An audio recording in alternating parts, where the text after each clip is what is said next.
Welcome to Habitly Courses, a production of Manage to Win. Each course is divided into multiple lessons for easy viewing.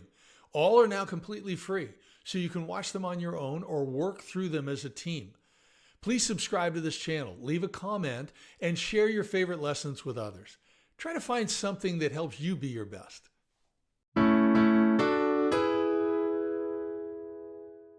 Hello, this is David Russell. We're back talking about Communications 101. And what I want to go through now are 10 attributes of great tech support. Now, this can apply in other areas of work in your organization, but I'm going to focus in on tech support.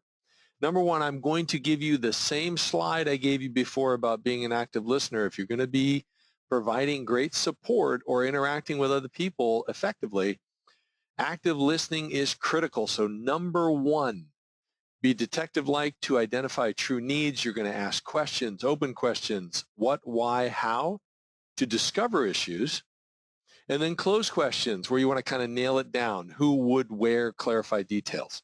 We're going to use I statements like, I think I hear you saying this. Is that correct? Or my understanding is that blah, blah, blah.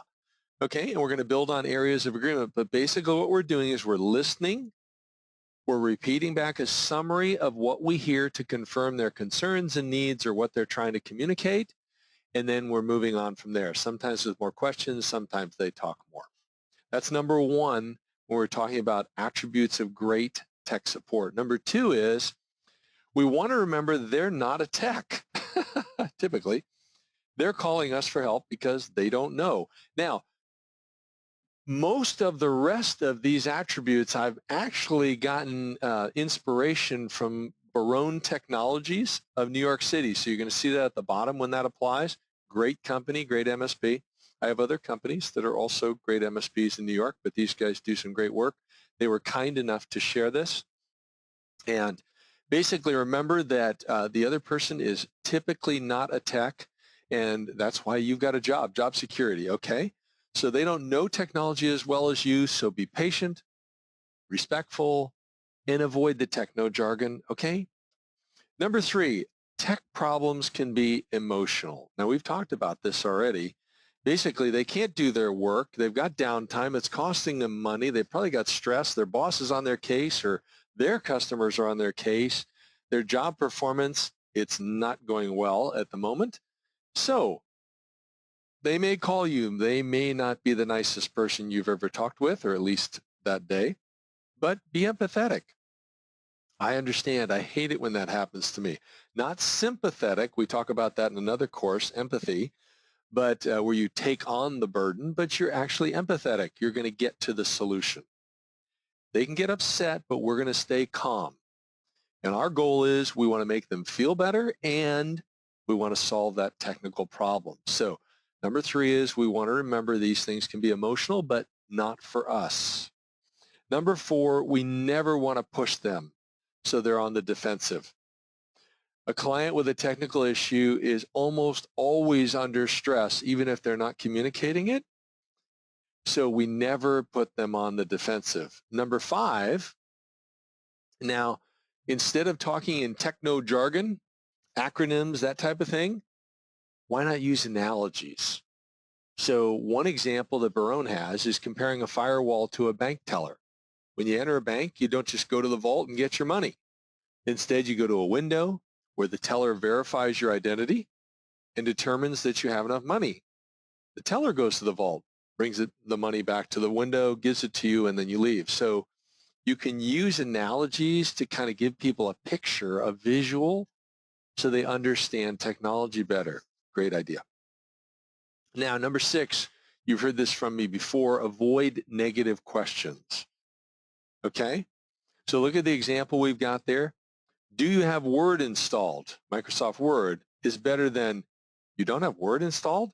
Notice how that sounds negative and it kind of affects your tone of voice? And the first one sets up a simple yes or no answer. The second one can put them on the defensive. Already covered, we don't want to do that. Number seven, when you think about that, then we want to use positive statements. Clients want to know what you can do, not what you can't do.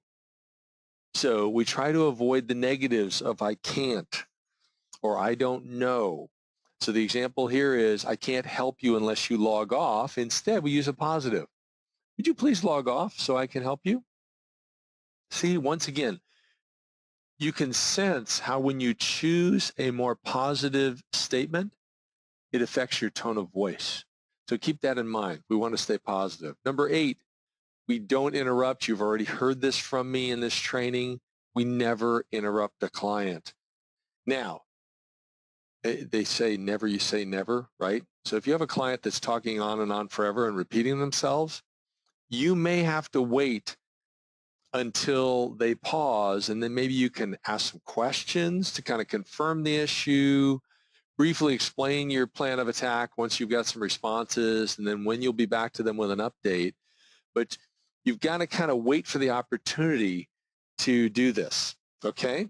And by the way, these insights I'm giving you that are inspired by Barone, this is not exactly how they teach it in their organization, but I am, following something that you're hearing. Part of it's me, and I've talked about this before, but part of it Barone has said, and because Dimitri over there shared this with me, I wanted to be clear that I gave them credit, but I'm not saying this is the way they exactly do it. So, but they do recommend their people never interrupt. I recommend the same. Number 9, you're smart. You're a techno whiz, right? So try to anticipate not just the problems, but the objections and the questions. So you can kind of circumvent issues by considering how somebody might respond in advance. So the example that we use here that I think came from Barone is, you're emailing something about Windows updates, and some clients know just enough to be dangerous. And one of them might think, well, I'm current in my virus definition, so this update's unnecessary for me. So when you're communicating with that client, or clients in general, you want to anticipate this type of thing and address the issue. So you might include a statement such as, this Windows update is necessary even if your virus definitions are current.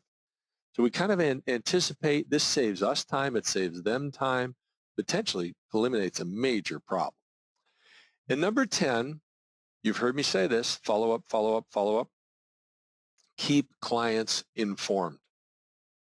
So when we're defining work that's going to be done, most of the time we're going to explain, we're going to do step 1, step 2, step 3, or stages, whatever you want to say, milestones.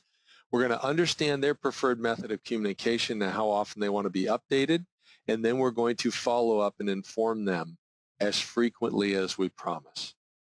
We're going to document our work in our PSA as we go, and if they ask us a question, we're going to respond quickly to anything that's coming through via email or phone. So here is the entire list for great tech support. You can review that if you want. You will be tested on each one of them in the exam. And as always, I'm going to encourage you, bring out some real stuff you're going through. You've got your own examples. Talk through them. What might change, even a little bit? Do you have something you do well that could get better by tagging on something I just covered?